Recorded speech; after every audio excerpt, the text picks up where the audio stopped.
फुटको संघारमा पुगेको जनता समाजवादी पार्टीमा स्पष्टीकरणको दोहोरी चलेको छ। अध्यक्ष महन्त ठाकुरले अर्का अध्यक्ष उपेन्द्र यादवलाई 7 बुँदे स्पष्टीकरण सोधेको केही समयपछि नै फेरि महन्त ठाकुरलाई अध्यक्ष उपेन्द्र यादवले 9 बुँदे स्पष्टीकरण सोधेका छन्।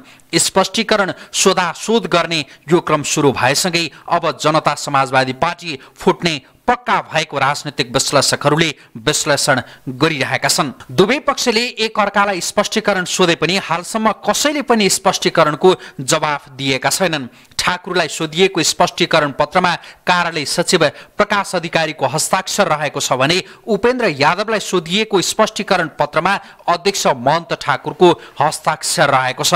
सुरुमा हामी यहाँहरूका माझमा अध्यक्ष महन्त ठाकुरले अर्का अध्यक्ष उपेन्द्र यादवलाई सोधेको 7 बुँदे स्पष्टीकरणमा के छ त्यो प्रस्तुत गर्दैछौँ र यस लगत्तै हामी उपेन्द्र यादवले महन्त ठाकुरलाई सोधेको स्पष्टीकरणका 9 बुँदा के छन् त्यो पनि प्रस्तुत गर्नेछौँ। सुरुमा चाहिँ उपेन्द्र यादवलाई सोधिएको 7 बुँदे स्पष्टीकरण। 1. पार्टी एकता भएदेखि नै समायोजनमा रुचि नलिई विभिन्न जिल्लाहरूमा पार्टी एकता विरोधी गुटगत रूपमा बैठक, प्रशिक्षण, गोष्ठी, भेला जस्ता गतिविधिहरू किन सञ्चालन गर्नुभयो? 2. मेरो जानकारी बेगर अनधिकृत रूपमा पार्टीको केन्द्रीय कार्यकारिणी समितिको तथाकथित बैठक बसी लुम्बिनी प्रदेशका 4 जना प्रदेश सभा सदस्यहरूलाई किन निष्कासन गर्नुभयो? 3. तपाईले मिति 2078-27 गते पार्टीद्वारा जारी गरिएको सर्कुलर बमोजिम कोभिड-19 को महामारीको बढ्दो संक्रमणले 2078-2-8-9 गते निर्धारण गरिएको बैठक स्थगित गरिएकोमा कुन कारण र मनसायका साथ केन्द्रीय कार्यकारिणी समितिको बैठक बोलाई एकल अध्यक्षता गरी पार्टी हित विपरीत निर्णयहरू गर्नुभयो? 4. पछिल्लो समयमा मैले रोक्दा रोक्दै अनधिकृत रूपमा एकल अध्यक्षतामा निरन्तर पार्टीको केन्द्रीय कार्यकारिणी समितिको तथाकथित बैठकहरू बसी पार्टी हित विपरीत विभिन्न खाले निर्णयहरू किन गर्नुभयो? 5. विगतका दिनहरूमा पार्टी र पार्टी सम्बद्ध मोर्चा तथा संगठनद्वारा गरिएको संघर्ष र आन्दोलनको क्रममा आन्दोलनकारी साथीहरूमाथि लगाइएका झुटा मुद्दा फिर्ता, बन्दी रिहाई, उत्पीडित जात जाति र समुदायको समानुपातिक समावेशी प्रतिनिधित्व, समानता, पहिचान र अधिकार प्राप्तिको निम्ति अपूर्ण रहेको संविधान संशोधन, नागरिकता सम्बन्धी समस्याको समाधान गर्ने उद्देश्यले गठित कार्यदलका सदस्यहरू श्री लक्ष्मणलाल कर्ण र श्री सर्वेन्द्रनाथ शुक्लले माग मुद्दा समाधान गराउने सवालमा जनभावना अनुरूप सकारात्मक कामहरू गरिरहेको अवस्थामा तपाईलाई किन ठेस पुग्यो र के कारणले अनुशासनको कारबाही प्रक्रिया अगाडि बढाउनु भयो? 6.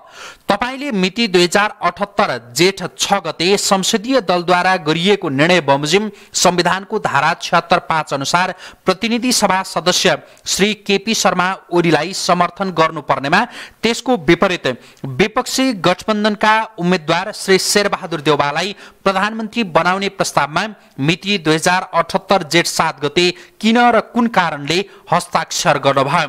7.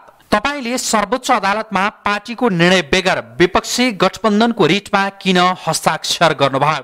अध्यक्ष महन्त ठाकुरले उपेन्द्र यादवलाई सोधेका 7 बुँदाका यी स्पष्टीकरणको जवाफ उपेन्द्र यादवले महन्त ठाकुरलाई दिएका छैनन्। बरु उपेन्द्र यादवले महन्त ठाकुरलाई उल्टै 9 बुँदे स्पष्टीकरण सोधेका छन्।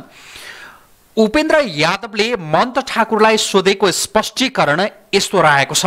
मिति 2078-2-11 श्री महन्त ठाकुर अध्यक्ष जनता समाजवादी पार्टी नेपाल विषय स्पष्टीकरण सम्बन्धमा उपरोक्त विषयमा हालैका केही दिनहरूमा तपाईको काम कारबाही र क्रियाकलापहरू हाम्रो पार्टी जनता समाजवादी पार्टी नेपालको नीति एवं विधि विधान विपरीत भइरहेको हुँदा पार्टीको केन्द्रीय कार्यकारिणी समितिको 2078 जेठ 8 गते सम्पन्न भएको बैठकले तपाईलाई स्पष्टीकरण सोध्ने निर्णय भएको हुँदा तपाईलाई पार्टी विधानको धारा 49 मा भएको अनुशासनको कारबाही सम्बन्धी व्यवस्था अनुसार यो स्पष्टीकरण सोध्ने कार्य भएको छ। तल उल्लेखित विषयहरूमा आजको मितिदेखि 3 दिनभित्र पार्टी केन्द्रीय कार्यालयमा जवाब पठाउनु हुन अनुरोध छ। स्पष्ट पार्नुपर्ने विषयहरू: 1. प्रधानमन्त्री केपी शर्मा ओलीको संसद विघटन गर्ने अलोकतान्त्रिक, असंवैधानिक र प्रतिगमनकारी कदमलाई पार्टी निर्णय र नियम विपरीत किन साथ दिएको? 2. पार्टी केन्द्रीय कार्यकारिणी समिति बैठकको व्यवस्था गर्ने, अनुपस्थित हुने तर आफ्नो समर्थकलाई मात्र बोलाई पार्टी विधान र आचार संहिता विपरीत गुटबन्दीपूर्ण क्रियाकलाप किन गरेको? 3. पार्टी केन्द्रीय कार्यालय बालकुमारी ललितपुरमा हुँदाहुँदै छुट्टै कार्यालय सञ्चालन गर्ने कार्य किन गरेको? 4. पार्टीको निर्णय बिना राष्ट्रपति कार्यालय, निर्वाचन आयोग, संसद सचिवालयमा पार्टीको तर्फबाट पत्रहरू लेख्ने पठाउने कार्य किन गरेको? 5. मिति 2078-23 गते 2 अध्यक्षले जारी गरेको 8 बुँदे सहमतिको विज्ञप्ति पालना किन नगरेको? 6. पार्टी विधानको धारा 28 बमोजिम संसदीय दलको विधान नबनिसकेको अवस्थामा राजेन्द्र महतोलाई किन र के आधारमा संसदीय दलको नेता घोषणा गरी संघीय संसदलाई पत्र पठाएको? 7. पार्टीको आधिकारिक निर्णय बिना सरकारसँग वार्ता गर्ने भनी लक्ष्मणलाल कर्ण र सर्वेन्द्रनाथ शुक्ललाई सरकारसँग वार्ता कार्यदलमा किन पठाइयो? 8. विधानमा नभएको व्यवस्थालाई आफू खुसी स्वेच्छाचारिता लाद्ने र पार्टीलाई आफ्नो पकेट बनाउने कार्य एवं क्रियाकलाप किन गरेको? 9. उपरोक्त विषयहरूका आधारमा तपाईबाट पार्टीमा गुटबन्दी गर्ने र अनुशासन भङ्ग गर्ने गराउने कार्य भइरहेकोले तपाईमाथि पार्टी विधानको धारा 49 बमोजिम अनुशासन सम्बन्धी कारबाही किन नगर्ने? यस सन्दर्भमा यो पत्र प्राप्त भएको 3 दिनभित्र स्पष्ट र चित्त बुझ्दो जवाब प्राप्त नभएमा तपाईलाई पार्टी विधान बमोजिम अनुशासनको कारबाही हुने बेहोरा समेत अवगत गराइन्छ। प्रकाश अधिकारी, केन्द्रीय कार्यालय प्रमुख। यसरी महन्त ठाकुरलाई 9 बुँदे स्पष्टीकरण सोधेको उपेन्द्र यादव पक्षले कार्यकारिणी समितिका सदस्य सर्वेन्द्रनाथ शुक्ल र लक्ष्मणलाल कर्णलाई पनि स्पष्टीकरण सोधेको छ। पार्टीको आधिकारिक निर्णय बिना सरकारसँग वार्ता गर्ने कार्यदलका रूपमा किन काम गरेको भनेर कार्यकारिणी समितिका सदस्यद्वय सर्वेन्द्रनाथ शुक्ल र लक्ष्मणलाल कर्णलाई 5 बुँदे स्पष्टीकरण सोधिएको छ। गएको वैशाख 27 मा प्रधानमन्त्रीका रूपमा केपी शर्मा ओलीलाई विश्वासको मत दिने या नदिने भन्ने विषयलाई लिएर जनता समाजवादी पार्टीमा तीव्र मतभेद चुलिएको थियो। तीव्र मतभेद बढेपछि जनता समाजवादी पार्टीले प्रधानमन्त्री ओलीलाई विश्वासको मत दिने या नदिने भन्ने विषयको निर्णय गर्ने जिम्मा स्वयं सांसदहरूलाई नै दिएको थियो। सांसदहरूले सो विवेक प्रयोग गर्न पाउने भनेर जनता समाजवादी पार्टीले निर्णय गरेको थियो।